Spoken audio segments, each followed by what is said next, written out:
grande companheiro Humberto Fabre, que vai falar sobre o tema Evangelho no Lar. Por favor, Humberto. Obrigado. Pessoal, boa noite. A Márcia acabou de dizer assim, é grande mesmo, é verdade. Muito bem, nesse nosso assunto do Evangelho no Lar, nós trouxemos até numa palestra de assistência espiritual que nós tivemos aqui às segundas-feiras.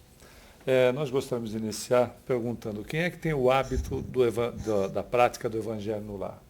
Quem é que já? Nós, praticamente quase todos. Muito bom, parabéns. Na realidade, todos sabem quem foi a primeira pessoa que implantou o Evangelho no Lar no mundo, não? Exatamente. Foi Jesus na casa de Simão Pedro. Esse livro que nós mencionamos, Jesus no Lar, que é do Espírito Neio Lúcio, psicografado por Francisco Cândido Xavier, na sua lição de número 1, ou seja, no primeiro capítulo, ele fala sobre a implantação do Evangelho no Lar na casa de Pedro. É interessante notar que, então, a prática do Evangelho no Lar não é uma prática espírita. Ela é uma prática que está fundamentada no cristianismo, ou seja, é uma prática de todas as religiões que têm o fundamento cristão. Por exemplo, os nossos irmãos evangélicos, católicos, protestantes, etc., têm o hábito da prática do Evangelho no Lar. Mas interessante até notar que no Brasil, a segunda maior igreja evangélica que existe começou com a prática do Evangelho no Lar. Os bispos chamados dessa igreja começaram com uma reunião dentro de casa, aí os parentes passaram a frequentar, parentes chamaram amigos da casa, a casa ficou pequena a sala da casa ficou pequena para acomodar todo mundo, alugaram um salão, do salão se transformou na segunda maior igreja evangélica que existe no Brasil, com algumas ramificações, inclusive, fora dele. Então veja que essa prática não é uma prática exclusiva do Espiritismo. Evidentemente que o Espiritismo estimula também a prática do Evangelho no Lar, com maior aprofundamento de conhecimento sobre o porquê e o que acontece, que é uma situação, por exemplo, que Jesus não poderia abordar há mais de 2000 anos. Né? Mas, para começar, na casa de Pedro, o apóstolo, que foi aonde se iniciou a prática, acontecia exatamente aquilo que pode acontecer na casa de todos nós. Por exemplo, a gente costuma reclamar da vida? Não. A gente costuma reclamar do governo? Também não. Do imposto a gente reclama. Aí é que não reclama mesmo. Nós sempre utilizamos uma versão diferenciada do que é a maledicência. Né? Porque maledicência é a palavra adequada para aquele que fala mal da vida alheia, né? Fala mal das coisas. Mas o espírita já superou isso há muito tempo. Nós fazemos análises aprofundadas a respeito da vida do semelhante. Não é mais fino? Você há de convir que é muito mais sutil, muito mais delicado. Você acha que acontecia isso na casa de Pedro ou não? Óbvio. E Jesus estava lá. Óbvio que acontecia. Imagina a vida que uma pessoa, uma família levava há mais de 2000 anos. Imagine. Primeiro que o próprio preconceito sobre a mulher. Né? Mas não era só isso. O próprio preconceito ou a própria situação que o indivíduo vivia. Se hoje nós sabemos que no mundo nós temos 7 bilhões de habitantes e temos as informações de que 1 bilhão de criaturas passa fome, proporcionalmente, apesar do absurdo do número, proporcionalmente, se nós recuarmos à época de Jesus, isto era exatamente o inverso. Existia a grande maioria passando fome, porque hoje você tem a grande maioria sendo atendida nas suas necessidades básicas, está certo? Porque se você tem 1 bilhão e você tem 7 bilhões, 6 bilhões estão sendo atendidos nas suas necessidades básicas. proporcionalmente, se nós formos há 2000 anos atrás, nós tínhamos exatamente o inverso. Algumas criaturas viviam e a grande maioria tentava sobreviver. Então a casa de Pedro não era uma situação diferente. Agravado ainda pelo fato de que a região toda estava sob o domínio romano. Aliás, grande parte do mundo conhecido era de domínio romano. Dá para se imaginar o que significava o indivíduo dominado em relação ao conquistador, ao dominador. Quer dizer, a vida do indivíduo, os romanos eram muito inteligentes no seguinte sentido: eles, quando faziam o processo da invasão e tomada do local, eles mantinham, para evitar crises e ter que mobilizar o exército e dessa maneira ter dispêndio, que isso tudo custa, eles deixavam o povo manter os aspectos da religião, que era importante, e, ao mesmo tempo, claro, os líderes do povo seriam naturalmente líderes do povo, porém, claro que totalmente manobrados pelos romanos, manobrado pelo poder. Eram verdadeiros títeres, ou seja, verdadeiros bonecos que eram manobrados, mas era dessa maneira que eles administravam sem ter que ficar trabalhando contra a revolução o tempo todo, né, para que a grande maioria, a grande parte da massa não ficasse se rebelando. E aí eles também tinham um detalhe: o pessoal ficar se rebelando não paga imposto. Não é verdade? Gente que se rebela não paga imposto. Gente que está calminha, acomodada, né, bem controlada, paga imposto. E o que eles impunham sobre a situação, sobre a população? Um imposto que, o próprio nome já diz, imposto vem de rei, né? Ele é imposto. Né? E na realidade, só que era uma situação que, se a gente reclama hoje, coloca isso em matéria de conquistado, conquistador, era uma situação exatamente de acharque, né? O indivíduo não pagava, o indivíduo era explorado ao máximo. E a coisa passava do dinheiro à situação pessoal. Ou seja, se o cobrador, não é, fosse buscar o imposto, o indivíduo tivesse dinheiro, pagava, ok. Se não tivesse, ia ser parte daquilo que produzia ou criava.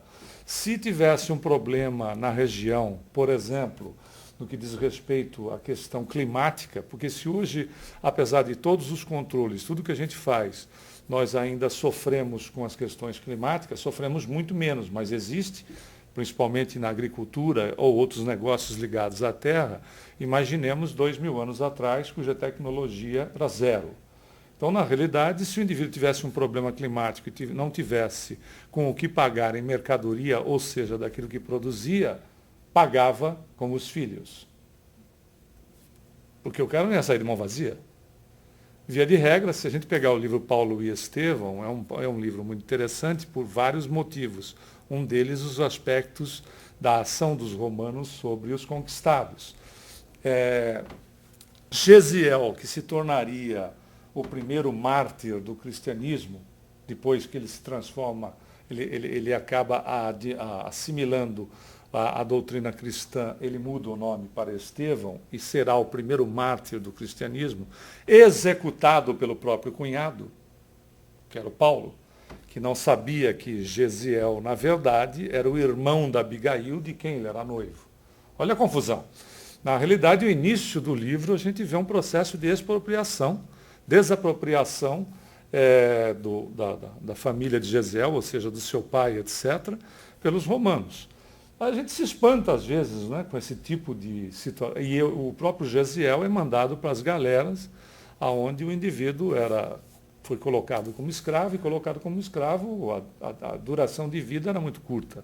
A gente se espanta, às vezes, mas nós não precisamos ir muito longe. No nosso próprio país, no Brasil, cerca de mais ou menos até de 500 anos, ou seja, na época do Império, o nobre português ia para o Rio, quando a capital estava instalada no Rio, por exemplo, e olhava lá próximo do palácio as casas que estavam construídas, etc., e escolhia a sua vontade e dizia: eu quero essa aqui.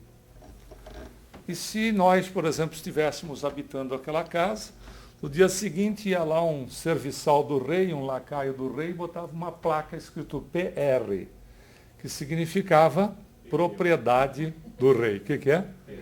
Perdeu não, os cariocas colocaram uma colocação muito mais interessante. Ponha-se na rua. Porque era PR, então era ponha-se na rua, literalmente. E o indivíduo pegava a roupa dele, da família, seja lá, e tinha que sair porque o nobre ia morar lá. E acabou. Você ia discutir com quem? Você ia reclamar? Mais ou menos você ia reclamar com quem? Aliás, com que direito? Como é que você... Primeiro tinha que chegar na pessoa para reclamar. Mas para chegar na pessoa para reclamar, a situação ia te custar talvez muito mais caro do que sair e ficar por isso mesmo.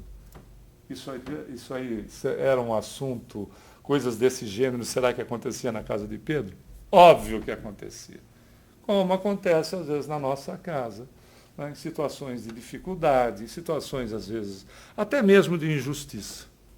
Quando às vezes nós recebemos notícias que não nos tocam diretamente, mas indiretamente, e a gente faz determinadas colocações que não são meramente, a notícia não passa a ser informativa, ela passa a ser formativa dos nossos pensamentos. A gente faz determinadas colocações do tipo, se não é assim, sente-se assim, claro que isso não é genérico, não serve para todo mundo. Se eu tivesse nessa situação, eu faria isto ou aquilo. Isto é um processo onde a gente deixa de ser informado para que a notícia faça parte da formação dos nossos pensamentos. Se indignar com situações de injustiça já é, sem sombra de dúvida, um avanço enorme na vida da criatura. Não há disso a menor dúvida. Porque até muito pouco tempo atrás, e não é questão de séculos, mas é questão de décadas, nós, por exemplo, recebíamos determinados tipos de notícia e não nos abalávamos. Quando hoje nós nos indignamos, isso já é um avanço, porque significa, mas não basta se indignar. Não é? Quer dizer, o grupo dos críticos sempre acha uma maneira de depreciar. Não basta se indignar. É uma realidade, não basta se indignar. Mas também é uma verdade que a indignação começa a mostrar o exercício da solidariedade na criatura. Porque a gente não sai de um ponto e vai para o outro dando salto, porque a própria natureza não dá salto. E se nós somos parte da natureza, nós não damos saltos. Por isso que a tão trabalhada reforma íntima, modificação de substituição de hábitos, porque a gente não tira um hábito e deixa um vazio no local, a gente substitui um hábito pelo outro. Se a gente tem o hábito de falar mal da vida alheia, o hábito para ser substituído tem que ser um exercício de se falar bem da vida alheia. E qualquer outra coisa que a gente vá fazer substituição na nossa vida. Então nós substituímos hábitos. E nós sabemos, uma vez que o hábito está arraigado, não é em corpo físico, é no espírito, porque esse é o comandante, nós sabemos, às vezes, da dificuldade de fazermos uma substituição, porque exige um esforço gigantesco, aquele mesmo que a gente fez quando foi colocá-lo, né, e fazê-lo com que ele se transformasse em hábito. Ou seja, essas situações, então, acontecem na casa das pessoas, pode não ser normal, como dissemos, não é para todos, mas é uma situação que acontece. É aí que entra exatamente o aspecto do evangelho no lar, não como um mal não faz, ou continuidade de assistência espiritual, como às vezes as pessoas o tratam. Na realidade, o evangelho no lar, ele é ponto referencial, veja, ele é referência da nossa disposição, da nossa proposta em fazermos uma mudança na maneira de pensar para que nossa ação seja naturalmente melhor a partir dessa nossa intenção de mudar. Porque o evangelho, na realidade, como o próprio Jesus trouxe, ele não trouxe uma religião nova, sim ou não? Ele não trouxe uma religião. Jesus não inventou religião. O que ele trouxe foi uma metodologia educacional. O evangelho de Jesus é educação. E ele educa de que maneira? Exatamente na maneira de nós nos relacionarmos primeiro para conosco e de nós para com o semelhante. Se a gente for buscar na base dos seus ensinamentos, ele sintetiza todas as leis dos profetas no ama a Deus sobre todas as coisas e ao próximo como a nós mesmos. Olha que coisa interessante. Quando a gente fala de amar a Deus, se geneticamente nós somos criaturas de origem divina, significa que amar a Deus está intimamente ligado a um trabalho de amarmos-nos. Não é verdade? Porque a gente só vai amar o próximo se a gente se amar. Ou tem alguém aqui que consegue amar o próximo sem gostar de si mesmo? Isso é uma incoerência. Não é? A gente só consegue fazer o bem para o outro se a gente faz o bem para nós. Agora, claro, evidentemente, que o outro é exatamente o estímulo que nós precisamos para, por exemplo, fazermos transformações dentro da proposta do Evangelho de Jesus. E por isso que a caridade não é um processo que eu faço para o outro. É o outro que me permite que eu exatamente exercite em mim a caridade. Não é verdade? Porque se ele não existisse, eu ficaria comigo mesmo. Veja como é a lógica de se viver em sociedade, né? Como Deus sabe exatamente, a sabedoria divina é impressionante. É dessa maneira que a gente sai de nós mesmos para com o outro. Ou seja, é dessa maneira que o amar a Deus sobre todas as coisas faz sentido em nós mesmos. Nós amamos-nos e saímos de nós para o semelhante. Evangelho no Lar, então, é essa proposta. Essa proposta educacional, de nós nos transformarmos em relação a nós mesmos e de nós para com o semelhante. Na realidade, de religião, se nós formos olhar, o mundo tem de tudo para todos. Não é fato? E quando não tem, alguém inventa. Quando não tem, alguém inventa, se precisar, bota lá, tem a religião do disco voador, tem de tudo. Né? Quando não tem, alguém inventa.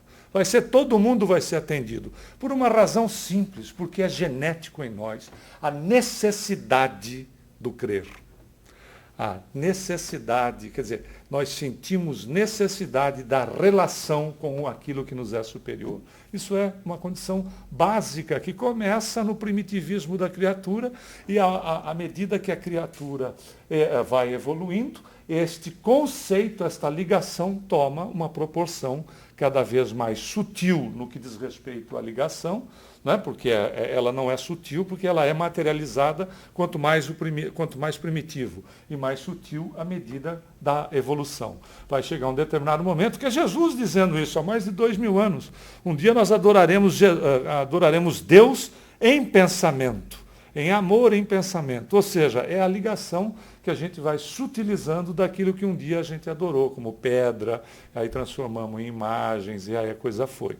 E ainda existem culturas que estão relacionadas a questões do animal, né? Então adotam algum animal para considerá-lo sagrado, etc. Ainda, isso não quer dizer que estejam inferiores a quem quer que seja. É uma necessidade do espírito em relação à sua religiosidade, em relação à sua espiritualização, passando por esse tipo de situação, ou seja, por esse momento.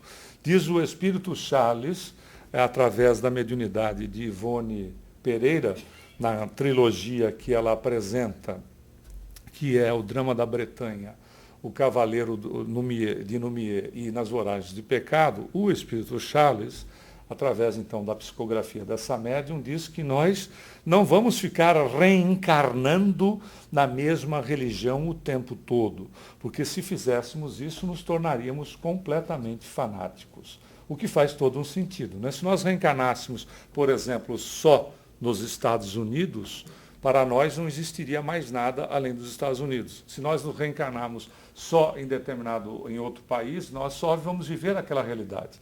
Como nós somos criaturas dinâmicas, ou seja, o espírito é dinâmico, nós vamos passando por todas as culturas possíveis e com isso embaixo das influências da religião daquela cultura. Quem quiser ver, tem uma mensagem muito interessante num livro que tem até aí na biblioteca circulante, que se chama O Espírito da Verdade. O médium é Francisco Cândido Xavier e o autor é Militão Pacheco, O título da mensagem se chama O Espiritismo Pergunta, que ele vai falar, ele vai referenciar exatamente esse aspecto das necessidades que nós temos de passar por todas essas experiências, porque são experiências. Como é que eu posso gostar do azul se eu só conheço o amarelo? Veja como, né? Como é muito mais amplo, então, esse conceito de evangelização do ser. Faz ou não sentido? É através da experiência que a gente acaba não tendo que dar saltos na nossa evolução. A gente faz mudanças e essas mudanças são suaves. Quando a gente não quer mudar, aí a vida vem e não dá salto, mas dá uma certa cutucada.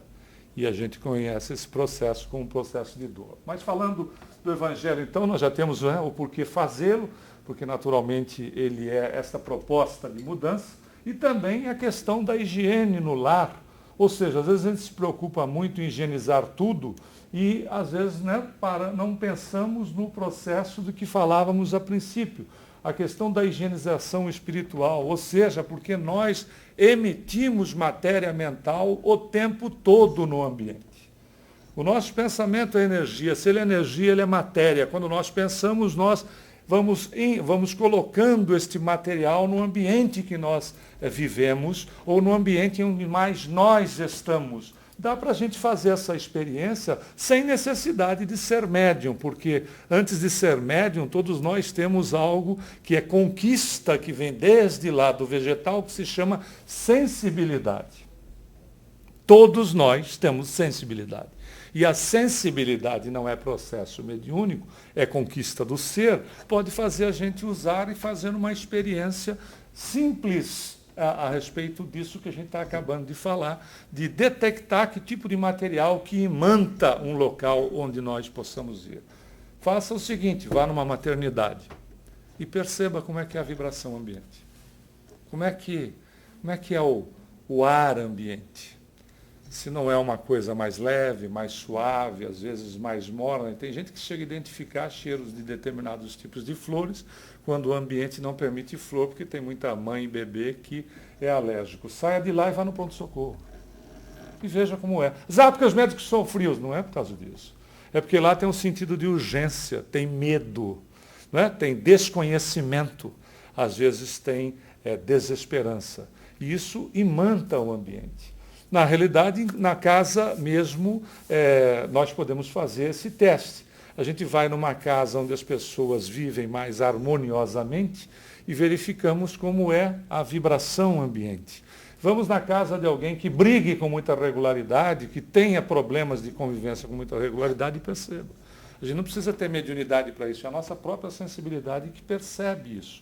É a mãe que percebe no filho, por exemplo, que algo não vai bem só pelo simples fato de olhar para a criança. E não que a criança demonstre, ela sente, é a sensibilidade que a criatura tem. Então veja que se nós falamos do ponto central da proposta do Evangelho. Agora estamos materializando alguns aspectos em relação àquilo que é o trabalho que é feito na higienização espiritual do lar, ou seja, o hábito da prática, não é quer dizer, faça o Evangelho no lar hoje já está tudo resolvido. Porque a gente demora um tempo enorme para fazer uma implantação de determinada coisa e quer resolver de uma hora para outra. É que nem o problema, a gente demora um tempão para comendo exageradamente, bebendo exageradamente. Aí o organismo apresenta um problema. A gente quer tomar um comprimido e resolver tudo aquilo que às vezes a gente vem cultivando há anos, para de repente tomar o comprimido, essa situação milagrosa resolva tudo e a gente volta a fazer tudo igual do jeito que estava fazendo antes. A coisa não funciona assim, não existem processos mágicos, nem tampouco milagrosos. É um processo e a palavra já é processo, logo é constância, é regularidade. A gente vai fazendo uma literal mudança, porque você não pega uma energia, tira e coloca outra, você faz uma transubstanciação, você faz uma mudança vibratória, você faz uma mudança energética, você faz uma alteração de uma energia que, por exemplo, é desequilibrante para uma energia equilibrante. Com isso, todo mundo ganha. Em relação à saúde, de natureza física, em relação às questões de fato voltar para o lar e não ser uma casa, Porque casa é algo de alvenaria, é ser lar, que é uma situação acolhedora, etc. Não significa que não tenhamos problemas, que não tenhamos lá algumas situações para serem administradas, etc. Porque isso é normal da vida. Nós não somos criaturas iguais, nós somos criaturas semelhantes. Ora, se nós somos semelhantes, significam que existem opiniões que sejam divergentes, o que é muito natural em criaturas que são semelhantes. E é a semelhança que faz com que nós possamos desenvolver, porque se fosse todo mundo igual, ninguém desenvolvia nada. Que era criado já com número de série e não haveria desenvolvimento, porque não tem diferença para se fazer um processo, não é de atrito, mas sim é aquela questão de a gente poder fazer lapidação. É que a gente já pensa logo em atrito, mas na realidade é lapidação. Aquilo que eu não estou tão bem, o outro pode me ajudar a melhorar e vice-versa. Veja o quanto o Evangelho faz, a proposta dele é de uma mudança, desde que a gente admita esta proposta na nossa vida. Qual é a importância dele? Se o lar é a escola abençoada das almas, naturalmente nós seremos na sociedade aquilo que a gente aprende em casa. Quem é que exporta o guerrilheiro para a sociedade, para a família maior, senão a sociedade menor, ou seja, a família? Não é? Porque a gente conhece família e sociedade, mas na realidade é tudo a mesma coisa. Você tem a sociedade menor, que a gente chama família, e a sociedade maior, que também é família. No seguinte sentido, se todos nós somos irmãos e irmãs, e Deus é pai de todos nós, é o criador de todos nós, significa, de uma forma muito simples, de que um dia a gente vai amar a vizinhança como ama, por exemplo, a pessoa querida dentro de casa. Por isso que o Emmanuel falou através do Chico, que Deus é tão bom, tão bom, tão bom, que a gente reencarna numa família para a gente aprender, não é, exercitar a amar meia dúzia de pessoas. Não precisa amar a vizinhança inteira logo de largada. Olha que beleza. Né? Percebeu como as coisas funcionam de uma maneira que seja adequada para o momento que nós estamos vivenciando? Quem vai exportar de dentro da sociedade menor para a sociedade maior é exatamente esse núcleo que a gente chama de família. É quando nós, através da convivência e dos exemplos, vamos colocar na rua, quando não somos nós mesmos, não é? E vamos nos posicionar na rua aquilo que de fato a gente vivencia em casa. Por isso que nós dissemos há poucos instantes atrás, é diferente casa de lar. É bem diferente. E, naturalmente, a proteção e companhias agradáveis. É uma realidade que semelhante atrai semelhante. Eu ando com quem eu gosto, seja esta criatura encarnada ou desencarnada. O meu pensamento, o Emmanuel vai dizer o seguinte: se a máquina digital que hoje a gente usa nos revela por fora, o nosso pensamento nos revela por dentro. E é através dele que nós atraímos e somos atraídos para situações e pessoas, sejam elas encarnadas ou desencarnadas. A gente às vezes morre, não é a gente aqui, não é? Nunca colocamos de maneira que seja generalizada. Mas a gente às vezes morre de medo de espírito desencarnado, quando na realidade a gente anda com os encarnados que nos interessam. Ponto, quer dizer, a situação não é receio do outro, né? Preocupação com o outro. A gente não tem que se preocupar com o outro. A gente tem que se ocupar conosco. E isto não é uma postura egoísta. Isto é uma postura de cuidado. Eu preciso cuidar de mim. Por isso que Jesus disse, vigiai e orai. Mas às vezes a gente ora e vigia a vida do vizinho. É diferente. A gente é o vigiar aquilo que eu sou e aquilo que eu pretendo ser, ou seja, os meus objetivos, e orar para me fortalecer no sentido de colocar em aplicação aquilo que eu pretendo ser através daquilo que eu faço no dia a dia. Então, olha os benefícios aqui de novo, na harmonia dos familiares e boas vibrações. E, naturalmente, a evangelização, que nos prepara para as lutas da vida, do dia a dia, e, ao mesmo tempo, é, naturalmente, a catapulta, ou seja, o alavancador do nosso progresso espiritual. Porque aquilo que a gente trabalha dentro do lar, não é aquilo que a gente já disse que reflete na sociedade, mas é aquilo que, de fato, a gente vai levar. Não menosprezando os nossos objetivos, as nossas conquistas, aquilo que a gente tem de interesse ainda de conquistar e aquilo que nós estamos, que já conquistamos. É aquilo que nós vamos levar. É aquilo que é o verdadeiro tesouro, quando Jesus disse. Quando ele disse, aonde tiver o teu tesouro, aí estará o teu coração. Ou seja, as criaturas se prendem naquilo que dão valor. Quando ele falava, não é a questão de menosprezar aquilo que a gente conquista, é saber usar. Aliás, era o Bob Marley que tinha numa letra das suas músicas perguntando o seguinte, por que que a gente ama as coisas e usa as pessoas? Quando a gente deveria amar as pessoas e usar as coisas. Quando a gente ama as coisas, a gente se prende nelas. E Jesus, há mais de 2000 anos atrás, estava dizendo, onde é que tiver o seu tesouro, aí estará o seu coração. Veja que não é? É sabedoria mais do que milenar. Passa de um milênio. E diante das dificuldades, as perseveranças e pontualidade em relação à nossa proposta, porque mentor espiritual não precisa de disciplina. Quem precisa de disciplina somos nós. Mentor espiritual é disciplinado, por isso ele é mentor. Não é verdade? Porque se ele não fosse disciplinado, imagina, você faz uma prece para o seu mentor não aparece. E quando ele aparece dizendo, nossa, mas hoje eu estou numa deprê miserável. Aí você pensa, pô, eu não preciso de mentor. Para ter uma coisa dessa, é melhor eu ficar do jeito que eu estou. Na realidade, quem precisa de disciplina somos nós. Então, o Evangelho no Lar também é, para a criatura, um disciplinador. Porque ele começa, nós vamos escolher a dia, a hora, etc., seja aquilo que for mais conveniente, ele passa a ser um disciplinador para nós. Nós exercitamos a disciplina. Veja que tudo é trabalho para nós mesmos. Né? E a gente faz aonde der. Nós tivemos esse caso que a gente colocou, sala, cozinha, banheira, porque um amigo nosso, expositor de uma outra casa espírita, resolveu implantar o Evangelho no Lar. E como o Evangelho no Lar não é imposição para as pessoas, a gente não vai impor, não é, para ninguém aquilo que nós aceitamos. Agora, Emmanuel é feliz em dizer uma coisa. Não se esqueça, aquela árvore frondosa, cheia de flores e frutos, quando começou tinha uma pequena estaca para sustentá-lo. Então, na questão do Evangelho no Lar, é melhor a gente ser estaca do que pedra de tropeço.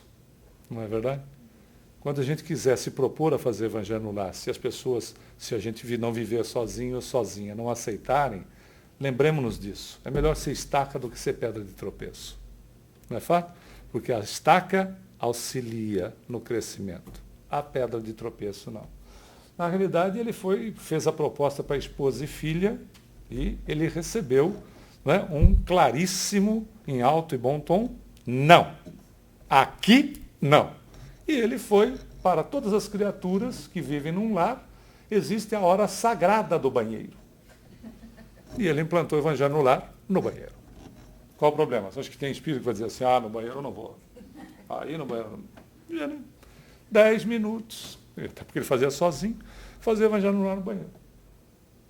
2 anos de banheiro. Você acha que a coisa ficou fácil? Porque aí a esposa convidou para se transferir com os espíritos dele do banheiro para o quarto. Podia ficar muito gelado lá, os espíritos podiam ficar resfriados, então vai do banheiro para o quarto. Aí foi todo mundo do banheiro, quer dizer, todo mundo, ele, né? Aí os espíritos com ele para o quarto. Mais 1 ano e pouco de quarto.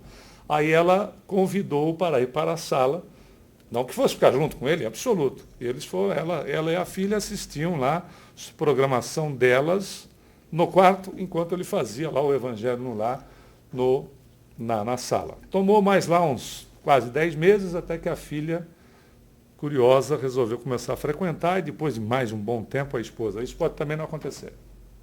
Ok? A gente leva a proposta, isso pode não acontecer, mas, de novo, lembremos-nos do ensinamento de Emmanuel. Né? A gente implementa e implementação não é imposição. Nós fazemos em benefício de todos, sem ter que querer obrigar ou querer, não é, impor para quem quer que seja. Até porque existe não espíritos, o problema do espírito encarnado familiar. Toda vez que você quer acender uma luz, vem um cara que quer apagar. Né? Isso é da vida. As pessoas são assim.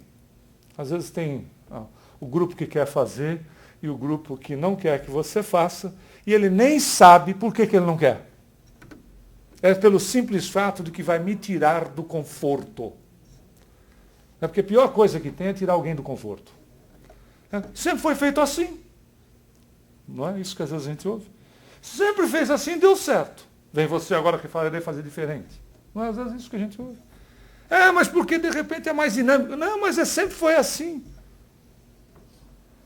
É uma realidade, é a questão de sair do comodismo. Então, às vezes, a criatura não quer sair do comodismo, mas ela não tem nem consciência de trabalhar contra. Ela simplesmente se acomodou naquela posição. E fica mais complicado. Então, não pensemos que a gente encontra pela frente gente que quer trabalhar contra porque tem alguma coisa contra a gente. Ao contrário, às vezes é uma pura e simples condição de comodismo. Por quê? E outra situação que a gente tem que entender é o seguinte, a convivência com vibrações desequilibradas também acaba se criando hábito. Né? Ou seja, a preguiça é um exemplo. A pessoa às vezes gosta daquela situação, vive aquela situação. Por quê? Porque se habituou a ela. Quando você diz assim, nós vamos sair dessa situação, é um choque. Né? Vamos mudar essa maneira de pensar, de ver, ou seja, de viver, é o choque. Você está querendo o melhor, mas veja, o hábito acabou, não é? Acabou se implementando, acabou ganhando espaço. E aí essa situação pode acontecer. Opa, não era isso. E como é que a gente pode fazer o evangelho no lar? É simples. A gente marca dia e hora, porque a gente já falou, né, da questão disciplinar, essa questão de receber a visita de Jesus, ou seja, nós nos abrimos para a proposta do Evangelho. E é Jesus que fala, não é essa situação de que Jesus tem que estar lá, etc. Não é esse o ponto. Ele mesmo vai nos ensinar, dizendo que quando nós nos reuníssemos, e essa não precisa de mais de uma pessoa, porque tem uma colocação que é atribuída a Jesus. Quando 2 ou mais pessoas se reunirem, estiverem reunidas em meu nome, ali estarei presente. Se você estiver sozinho, como é que fica? Não tem ninguém? Ele não vai comparecer porque você está sozinho? Veja que isso foi uma distorção no ensinamento dele. Isso era para fazer proselitismo dentro de igrejas. Nós não estamos criticando igreja nenhuma, mas essa foi uma postura de proselitismo, ou seja, de trazer gente. Porque você está sozinho, Jesus então diz, olha, você está sozinho, eu estou fora. Faz sentido? Uma criatura que te ama, você está sozinho, eu estou fora? Se a criatura te ama, ponto. Ele está contigo. E ele está contigo como? Todas as vezes que nós tentemos fazer, nós estamos falando de tentar, não estamos dizendo que está materializado, que a gente tente fazer aquilo que ele ensinou, Jesus está em nós. Não é fato? Porque a gente está falando de tentativa, porque a gente sabe que para materializar, ou seja, deixar em definitivo, são exercícios a serem feitos. Então, essa é a condição. Jesus está conosco toda vez que a gente tente fazer alguma coisa que ele ensinou. Ele vive em nós. Por isso que Jesus é vida. Não é uma estrutura que a gente deixou endeusada longe da gente. Colocamos Jesus distante. Jesus é presente. É presente em nós toda vez que a gente busque fazer, ou faça a tentativa de pegar uma das lições dele, não é pegar o evangelho inteiro, e colocar em prática na vida. Esta é a condição de tentativa. Aliás, é o próprio codificador Allan Kardec que diz que o espírita será reconhecido pelo esforço que faz para trabalhar as suas más inclinações. Ele não disse que o espírita será reconhecido quando estiver totalmente reformado. É pelo esforço que faz. Então, o indivíduo, quando se esforce, ele está se evangelizando, ele está trabalhando na sua evangelização e está vivendo Jesus. O Evangelho, ou outro livro opcional, significa dizer o seguinte: nós espíritas utilizamos o Evangelho segundo o Espiritismo, mas às vezes a pessoa quer usar o Novo Testamento. Isso não é problema. O que a gente tem que ter é uma coerência em relação a estudar, a gente não vai ficar abrindo ao acaso, porque a proposta é de estudo do Evangelho. O Evangelho segundo o Espiritismo nos traz a facilidade de explicar as passagens e o ensinamento do Cristo. Essa é a situação. Prece inicial a gente faz, então marcamos dia e hora e é aquilo que for mais confortável para nós ou para a família. Não é? Então não tem horário que não seja bom.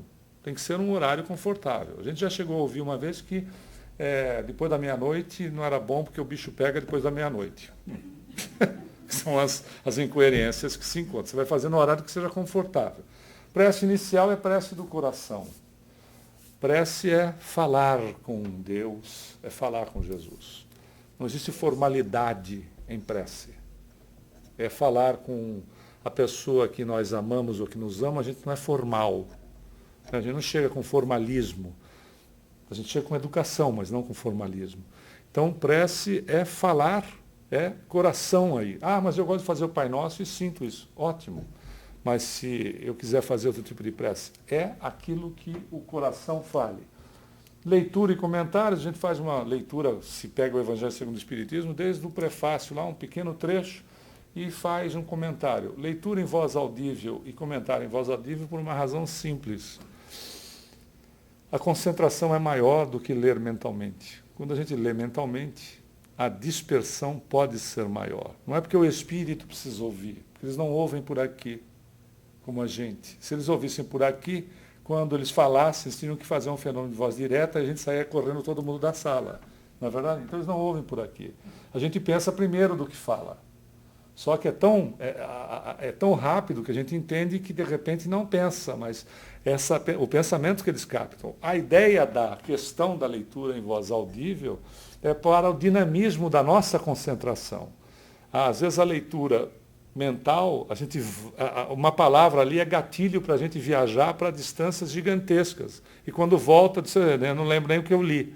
Então esta é a ideia. E o comentário é um comentário simples. Nós não vamos ficar fazendo disputa literária de espiritismo se tem outras pessoas dentro da sala. Né? Quer dizer, não é assim do jeito que você comentou, não. Você comentou está errado, pronto, acabou o Evangelho no lar. É um entendimento da pessoa e não necessariamente.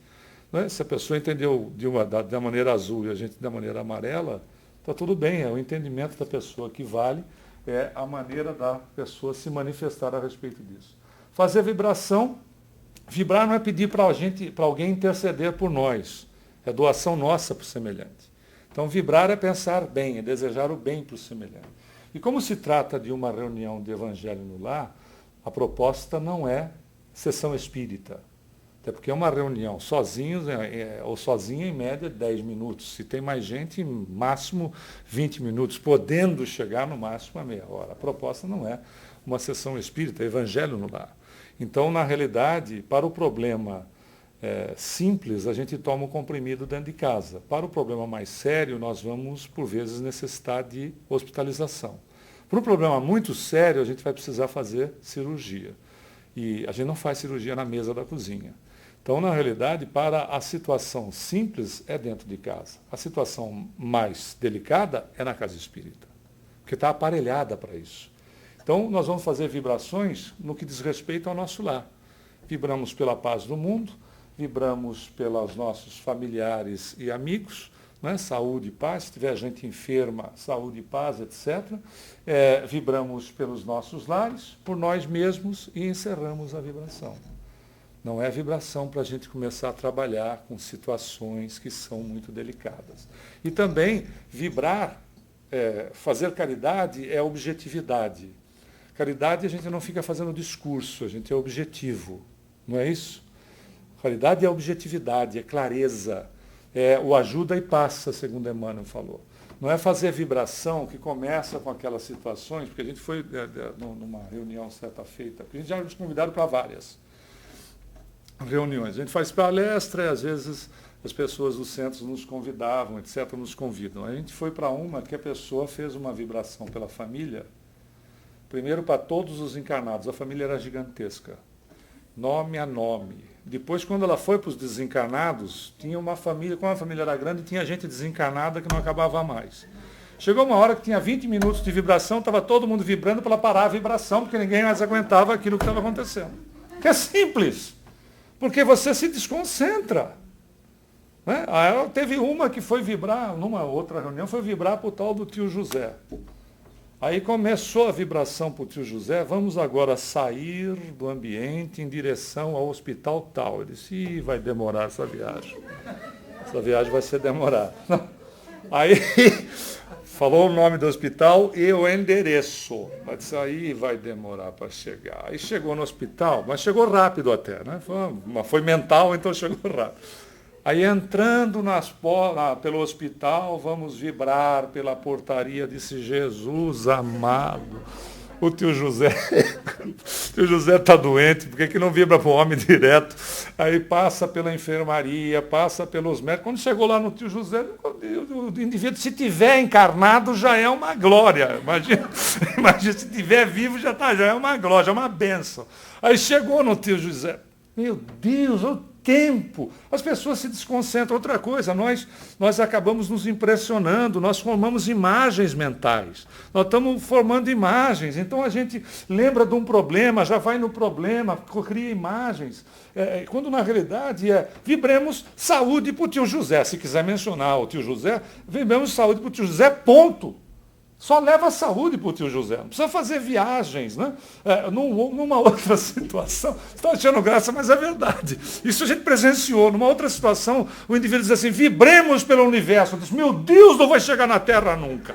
Porque vibrar para o universo. Aí o cidadão tem que passar pelo sistema solar, chegar na galáxia, passar pelo sistema solar, chegar na Terra, e até chegar dentro de casa. Olha o tempo.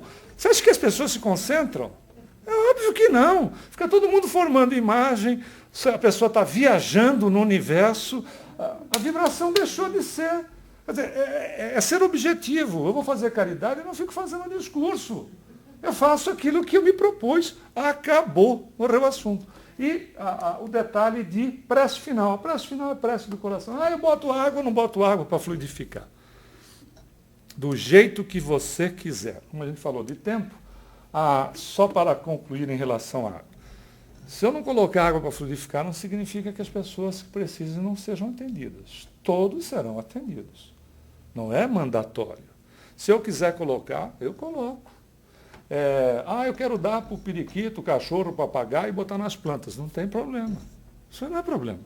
Mas eles não vão levar uma overdose de água fluidificada? Não, não vão. Não vão porque cada um retira aquilo que é necessário para si. E o animal que não tem consciência, por exemplo, né, ele vai assimilar aquilo que é importante para ele. Então, não é o problema. Eu tampo ou destampo a garrafa. Até nisso tem situação que é um absurdo. Chegamos a ouvir o seguinte, que se o vasilhame for grande e você colocar um pires, é bom colocar um pires, porque só a entidade superior consegue botar o fluido ali dentro, porque a entidade inferior não consegue levantar o pires. Se você está fazendo evangelho no lar, veja as incoerências. Tampa ou destampa, o fluido não está nesta dimensão, ele vai ser colocado na água se tiver tampa, se não tiver tampa. Né? Imagina a entidade inferior, no reunião de evangelho no lar, falando de Jesus, a entidade inferior, lá com um potinho de vibração negativa para botar na tua água. Ora. São as coisas que sai da proposta para virar ritual. Né? E às vezes a gente é louquinho para um ritual. Sai da proposta que é a evangelizadora para virar ritual. Aí tem que ter, se não tiver a toalha, tem que ter a toalha e tem que ser branca. Né? Porque se for de outra cor, pode ter problema. Então tem que ter toalha, aí tem que botar água, tem que colocar a planta e não sei. Chega uma hora que virou ritual, quando a proposta é nos evangelizarmos, é trabalharmos nós mesmos, e se tiver pessoas conosco, nós trabalharmos esta relação dentro da proposta do Evangelho do Cristo, ou seja, que é metodologia de educação, a gente se relacionar bem conosco e com o semelhante. Isso é o Evangelho no lar. Não é Claro, as coisas de bom gosto, ninguém vai dispensar situações de bom gosto, sequer se tem possibilidade. Mas não é o ponto central. O ponto central é nós vivemos Jesus. E às vezes a gente diz assim, a gente precisa abrir as portas para Jesus. É verdade. As portas do coração. Para que ele entre e a gente feche a porta. E não deixe ele nunca mais sair das nossas vidas. Muita paz. Obrigado.